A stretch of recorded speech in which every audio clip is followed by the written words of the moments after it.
जिस बुआ माँ पर समीर सबसे ज्यादा भरोसा करता था वही निकली उसकी सबसे बड़ी दुश्मन। और जब उसका असली चेहरा पूरे परिवार के सामने आया तो बीरगढ़ महल में ऐसा हंगामा मचा कि हर कोई दंग रह गया। लेकिन आखिर ऐसा क्या हुआ कि मोहिनी ने सबके सामने बंदूक तक उठा ली? आइए जानते हैं आने वाले एपिसोड का सबसे बड़ा ट्विस्ट। दोस्तों, आने वाले एपिसोड में बीरगढ़ महल की पूरी कहानी पलटने वाली है। समीर पूरे राज परिवार के सामने एक ऐसा फैसला सुनाता है जिसकी किसी ने उम्मीद तक नहीं की थी। वह ऐलान करता है कि अब इस राजगद्दी पर उसका कोई अधिकार नहीं है। आज से बीरगढ़ की नई महारानी रिमझिम होगी। इतना कहते ही वह पूरे सम्मान के साथ रिमझिम को सिंहासन पर बैठा देता है।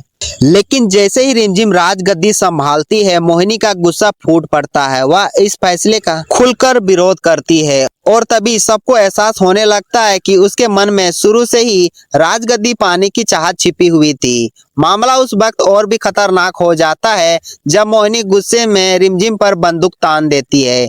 ये देखकर पूरे महल में सन्नाटा छा जाता है, जबकि समीर का पैरों तले जमीन खिसक जाती है। उसे यकीन ही नहीं होता है कि जिस बुआ माँ पर उसने सबसे ज्यादा भरोसा किया वही सत्ता के लालच में इतनी बड़ी हद तक जा सकती है। दरअसल ये सब समीर, रिमझिम और पृथ्वी शॉ की एक सोची समझी योजना थी ताकि मोहिनी का असली चेहरा सबके सामने आ सके। और आखिर वही हुआ। गुस्से और लालच में मोहिनी खुद ही अपने सारे राज खोल बैठती है। अब सबसे बड़ा सवाल ये है, क्या इस विश्वासघात के बाद समीर अपनी बुआ माँ को कभी माफ कर पाएगा या फिर ये रिश्ता हमेशा के लिए टूट जाएगा? इसका जवाब मिलेगा आने वाले धमाकेदार एपिसोड में।